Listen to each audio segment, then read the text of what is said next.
Some 50 Liberal MPs, members of the caucus, are calling on the Prime Minister to resign. One of them is Chad Collins, Liberal MP for Hamilton East, Stoney Creek. He joined us live here.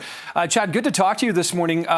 We just heard from the Prime Minister earlier saying, he characterized this whole situation in the Liberal Party as a family squabble and that at Christmas these things happen, but they get over it. Does it sound to you like he's taking this as seriously as perhaps he needs to? Thanks for having me, Nick, and nice to see you again. That's a great question. The whole question of leadership in terms of where the government's going and where our party's going has been a lingering issue for almost a year now. And while I don't dispute the fact that families have arguments, normally those arguments are resolved fairly quickly.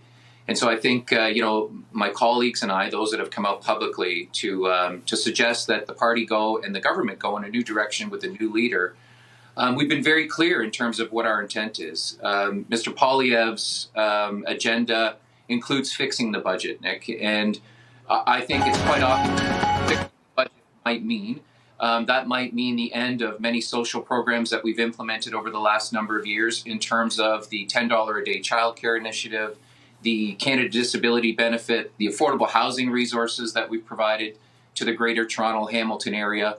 And so there's a lot on the line in the next election. And I think with the intro that you just provided in terms of some of the recent by-election losses and just in terms of Canadian history, through our lifetime, most prime ministers have a mandate of about 9 or 10 years. And I can go through from his father all the way to Mr. Harper and now to his mandate. The average mandate for a prime minister is about 9 to 10 years. And the prime minister's at that point.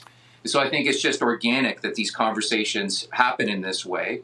And it's important that we resolve them fairly soon because there will be an election in 2025. Yeah, you're right. There kind of is that historical lifespan for a prime minister. But I want to just jump back to 6 weeks ago. And Chad, I don't know if you were one of the Liberals at the time talking about this letter, to sign it to suggest that he should resign. At the time, the prime minister said, hey, I'm going to go and reflect on this. And then a day later said, no, I'm sticking around.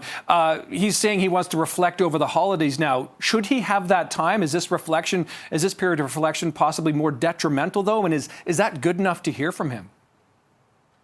Well, I was one of those MPs who signed the letter in October, and I publicly disclosed that just in the last couple of days. And we're at a point, Nick, where, time is of the essence. We looked at what happened in the U.S. when the Democratic Party pulled their support for Joe Biden and quickly put Kamala Harris in the seat as their candidate.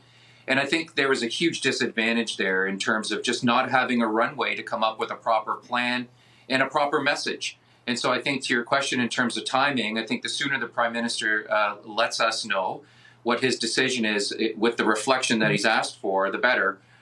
People around the caucus table have important life decisions to make. And I'm not certain that I'd put my name on a ballot if he's our leader going into the 2025 election. Okay, that is certainly interesting here. So you signed the letter in October. You're now publicly calling for him to resign. How much more pressure can you and your fellow MPs exert? How much more should we expect to see in the coming days if, in fact, Prime Minister Trudeau does continue to take more time on these reflections than perhaps you are either comfortable with or expect? Well, as you reported, we were in the mid-20s in October in terms of those people who saw fit to sign a letter. And I think now we're probably, at least double or triple that in terms of people who've informally, without breaching confidentiality, who've informally advised that they feel the same. I think it's incumbent now upon my colleagues, not just in the Toronto Hamilton area, but across the country, to share their feelings and their positions with their constituents and with the Prime Minister, obviously. I mean, I think he certainly understands from conversations that we've had throughout the calendar year, through the summer caucus meetings that we had. It was the topic of discussion at Ontario Caucus in terms of leadership and where we go through this year and into next. So it's not a new issue. And I think this foot dragging that we've seen in the last couple of months only benefits the Conservative Party and Mr. Poilievre. And I'm fearful of what a Pierre Poilievre government looks like in terms of his kind of Make Canada Great Again agenda. Will have a tremendous impact on people, not just in my riding and not just in Hamilton, but across the country.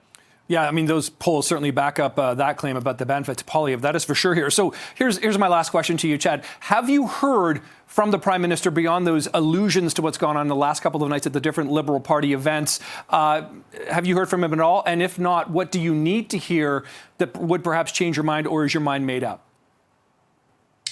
I haven't heard from the Prime Minister. I think he's cleared his schedule of events beyond the party that was just held, and I think he's probably taking some personal time with his family to reflect on his future.